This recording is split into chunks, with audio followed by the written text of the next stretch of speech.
Assalamualaikum warahmatullahi wabarakatuh. Perkenalkan, nama saya Irma Dewi Ganesh Ciptani dengan NIM 280694009 dari kelas akuntansi 2020A. Di sini saya akan memenuhi tugas dari mata kuliah analisis dan perancangan sistem informasi, di mana di sini saya akan membuat video tutorial mengenai pembuatan use case diagram. Sebelum kita mulai video tutorialnya, alangkah lebih baiknya kita mengetahui dulu apa itu use case diagram. Use case diagram adalah satu dari berbagai jenis diagram UML yang menggambarkan hubungan interaksi antara sistem dan aktornya. Use case diagram juga dapat mendeskripsikan tipe interaksi antara si pengguna sistem dengan sistemnya. Adapun fungsi dari use case diagram, yang pertama, use case berguna memperlihatkan proses aktivitas secara urut dalam sistem. Yang kedua, use case mampu menggambarkan proses bisnis, bahkan menampilkan urutan aktivitas pada sebuah proses. Yang ketiga, sebagai jembatan antara pembuat dan konsumen untuk mendeskripsikan sebuah sistem. Baik, itu saja awalan atau perkenalan mengenai use case diagram dan juga fungsinya. Untuk selanjutnya kita akan masuk ke dalam video tutorialnya. Di sini, di video tutorial kali ini, saya akan membuat use case diagram menggunakan Visio Profesional tahun 2013, di mana seperti yang terlihat di layar, kita akan menggunakan UML Use Case. Jika teman-teman sudah pernah membuat UML Use Case, maka UML Use Case ini akan berada di beranda kalian seperti ini pada awal kalian membuka visionya. Tapi jika teman-teman belum pernah menggunakan atau masih mau belajar menggunakan Visio atau lebih utamanya UML Use Case, maka teman-teman harus mengkonekkan terlebih dahulu PC atau laptop teman-teman ke internet, karena kita akan search templates dari UML Use Case. Kita akan menulis keywordnya UML Use Case dan kita akan search. Nah, akan keluar seperti ini, UML Use Case. Jika teman-teman tidak mengkonekkannya ke internet, maka ini tidak akan muncul karena memang harus dikonekkan ke internet. Kita klik 2 kali tadi, maka tampilannya akan seperti ini, tampilan Visio di template UML Use Case. Baik, selanjutnya kita akan masuk ke dalam tutorialnya. Di sini saya akan memberikan contoh terkait use case diagram dengan contoh pembayaran melalui aplikasi OVO. Yang pertama, kita menyiapkan subsistemnya terlebih dahulu. Kita buat seperti ini.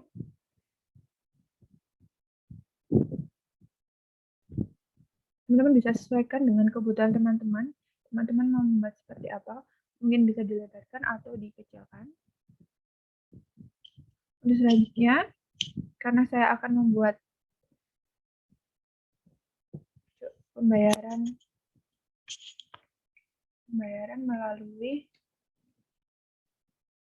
aplikasi OVO,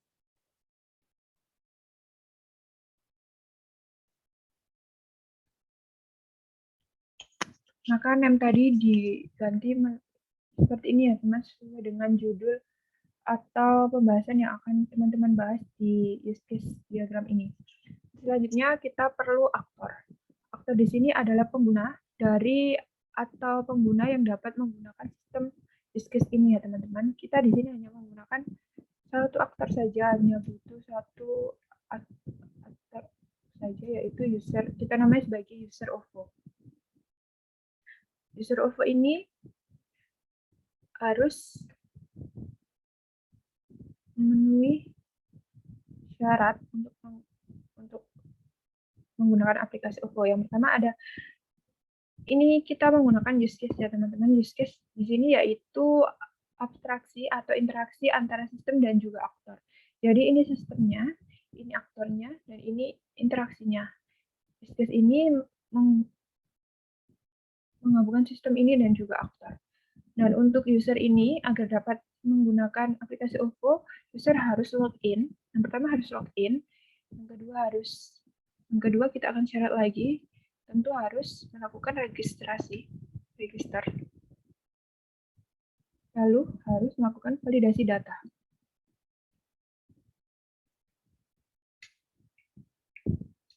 Seperti ini teman-teman. Untuk selanjutnya,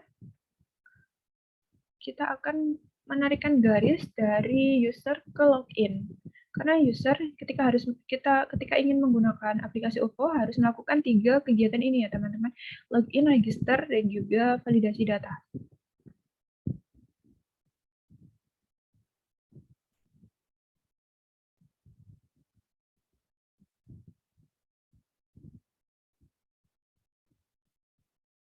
Nah, untuk ketiga ini untuk login ini untuk ketiga ini harus kita tambahkan include ya teman-teman. Include di sini yaitu ketika login pasti akan melakukan register. Ketika register pasti akan melakukan validasi data.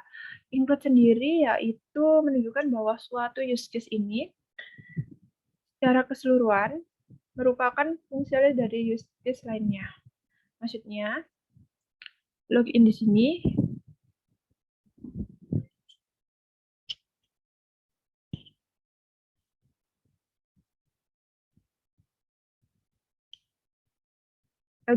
berhubungan dengan register di sini berhubungan dengan validasi data. Artinya 3 kegiatan ini saling berhubungan ya teman-teman. Untuk selanjutnya, ketika user sudah melakukan login, sudah melakukan 3 kegiatan sebelumnya tadi, user akan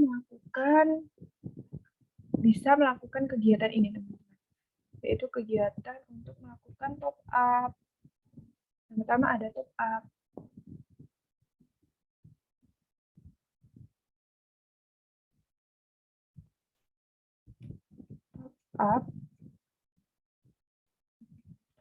Terus yang kedua ada transfer.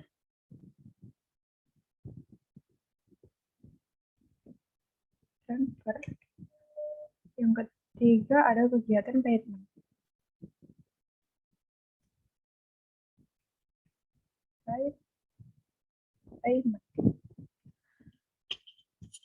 Nah, dari 3 ini dapat dilakukan oleh user ketika sudah melakukan 3 kegiatan yang awal tadi, yaitu login, register, dan juga verifikasi data. Baru user bisa melakukan top up, transfer, dan juga payment.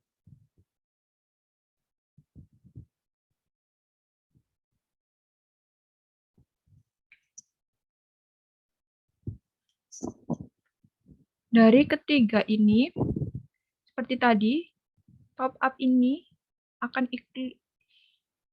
dikasih dengan simbol include dan di login ya teman. Nah, memang harus melakukan login dulu baru bisa melakukan semua kegiatan ini. Yaitu kegiatan top up, transfer, dan payment. Dan ini panahnya harus di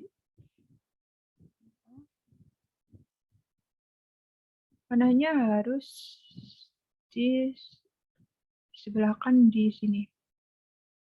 Ya, panahnya harus menghadap ke login.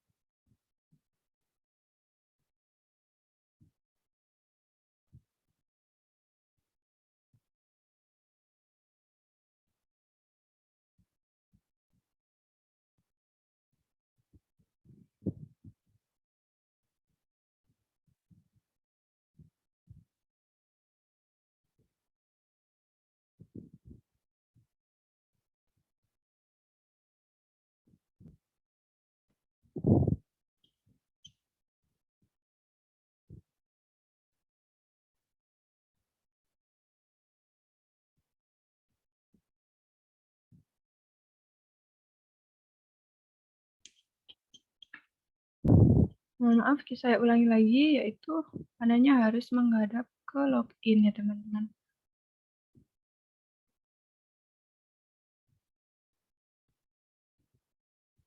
Begitu juga payment. Panahnya harus diputar seperti ini agar dapat menghadap ke login. Karena login di sini hal yang terpenting karena untuk melakukan 3 kegiatan ini harus melakukan login terlebih dahulu. Dan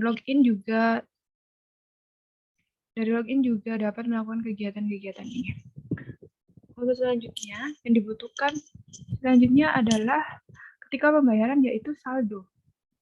Tidak mungkin tidak membutuhkan saldo ya teman-teman untuk melakukan pembayaran. Kita gabungkan di sini di sini. Kita pakai generalisasi, simbol generalisasi.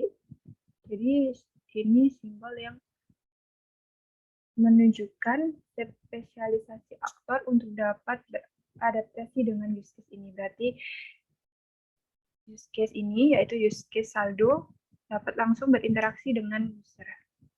Tapi harus memenuhi kegiatan-kegiatan ini ya teman-teman.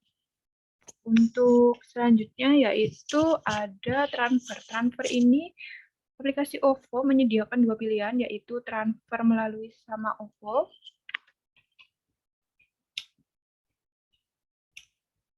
dan juga transfer melalui rekening bank. Rekening bank.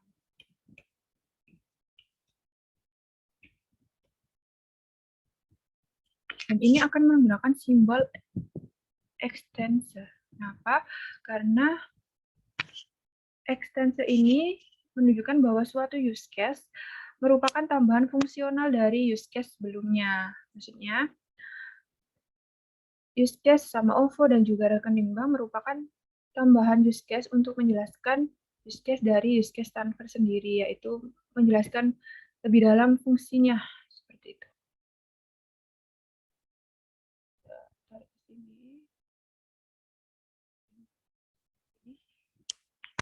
Ini menggunakan simbol. Begitu juga dengan payment ya teman-teman, harus ada tagihan di sini. Payment apa saja di OVO yaitu ada payment untuk tagihan dan juga ini dulu. Ini untuk tagihan. Ini use case untuk tagihan. Ada juga untuk use case untuk untuk pemesanan.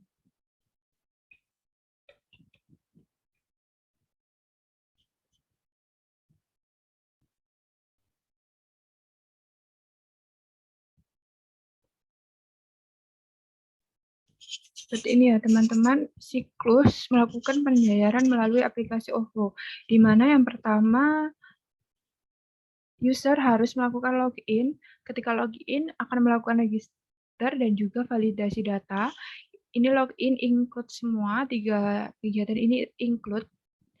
Untuk selesai melakukan login, user langsung bisa menggunakan aplikasi OVO untuk melakukan top up, transfer, dan juga payment.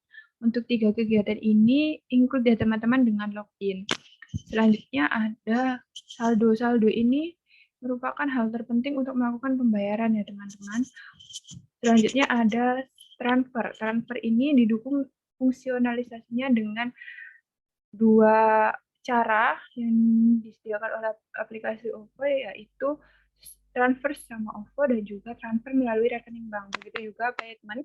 Lebih dijelaskan lagi fungsionalisasinya, yaitu ada payment untuk tagihan dan juga payment untuk pesanan. Mungkin itu saja penjelasan dari saya mengenai atau video tutorial dari saya mengenai pembuatan use case. Dan contoh saya di sini yaitu pembayaran melalui aplikasi OVO. Terima kasih, semoga bermanfaat. Assalamualaikum warahmatullahi wabarakatuh.